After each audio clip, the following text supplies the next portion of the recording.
پھر بھی مجھے تانے دیے جاتے کہ وہ تمہارا منہ بولا بھائی نہیں بلکہ یار تھا۔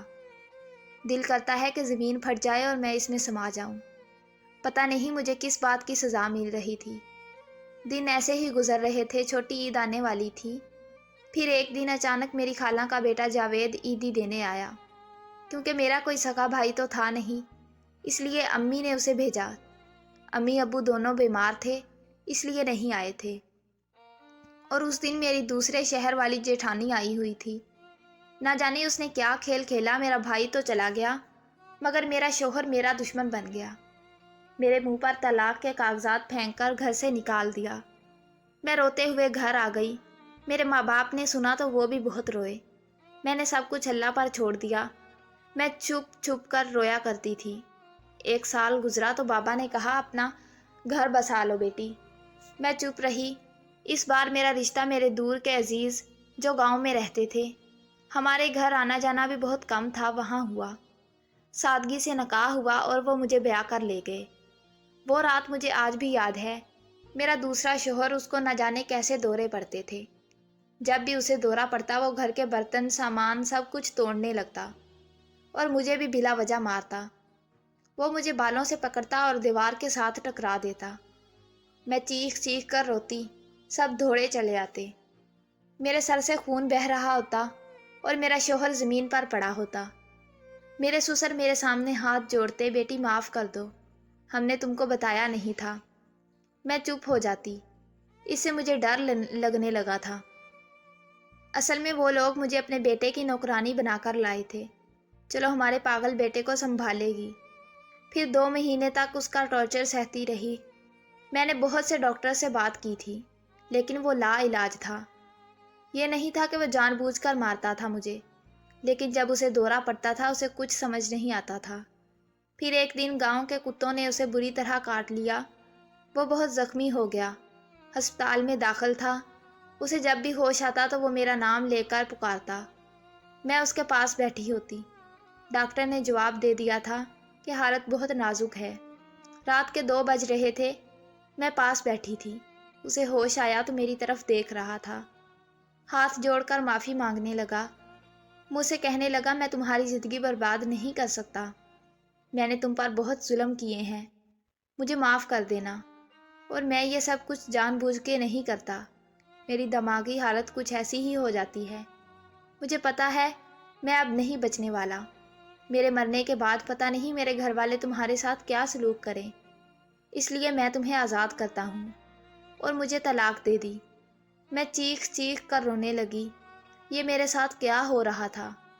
مجھے دوسری بار طلاق ہو گئی۔ میں پھر امی ابو کے گھر آ گئی اور 1 ہفتے بعد میرا دوسرا شوہر بھی فوت ہو گیا۔ میں دھاڑے مار مار کر روئی۔ میں خود کو بدنصیب سمجھنے لگی۔ اب لوگ مجھے بہت بری نگاہ سے دیکھتے۔ پھر ایک اور قیامت آ پڑی۔ میرے ابو کا ہارٹ اٹیک ہوا اور وہ ہمیں اکیلا چھوڑ گئے۔ میری ماں اور میں اکیلے رہ گئے تھے۔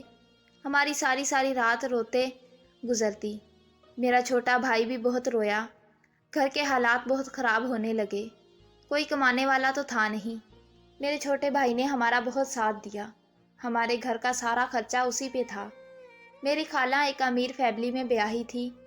خالو بھی بہت اچھے تھے۔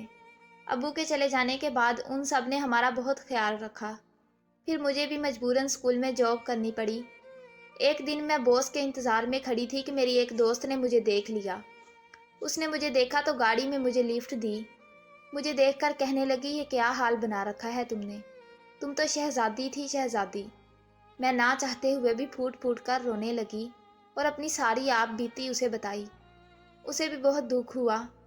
پھر وہ مجھے اچانک کہنے لگی تمہیں یاد ہے میں اپنے ماں باپ کے ساتھ اپنے بھائی کا رشتہ بھی کروانے آئی تھی تمہارے لیے، مگر اس وقت کسی وجہ سے تمہارے گھر والوں نے انکار کر دیا تھا۔ مجھے کچھ یاد نہیں تھا، بس میں روتی جا رہی تھی اور کہتی میں بہت بد نصیب ہوں۔ وہ مجھے بار بار اپنے سینے سے لگا رہی تھی۔ پھر کہنے لگی سب کچھ ٹھیک ہو جائے گا، بس تم اللہ پر بھروسہ رکھو۔ میں اس دن اسکول نہیں گئی تھی اور نہ ہی وہ اپنی جاب پہ گئی تھی۔ آج سارا دن اس کے ساتھ گزارا۔ سب کچھ سننے کے بعد کہنے لگی تمہیں ایک بات بتاؤں؟ میرے جس بھائی کا تمہارے لیے رشتہ آیا تھا، تمہیں دیکھنے کے بعد اس نے ہماری لاکھ کوشش کے بعد بھی شادی نہیں کی۔ بھائی کو تم سے عشق ہو گیا تھا، وہ صرف تم سے شادی کرنا چاہتا تھا۔ اگر تم کہو تو میں بات کروں؟ میں روتے ہوئے کہنے لگی، میں بہت بد نصیب ہوں، میں پھر سے طلاق کا صدمہ برداشت نہیں کر سکتی۔ وہ کہنے لگی، پاگل ایسے نہیں کہتے، میرا بھائی تمہاری یادوں میں کھویا رہتا ہے، پتہ ہے تمہاری تصویر بھی آج تک اس نے اپنے پاس رکھی ہوئی ہے، بس ایک بار تم مان جاؤ۔ بھائی کو سمجھانا میرا کام ہے۔ وہ میرے ساتھ میرے گھر آئی، امی سے بھی بات کی، امی بھی بہت روئی۔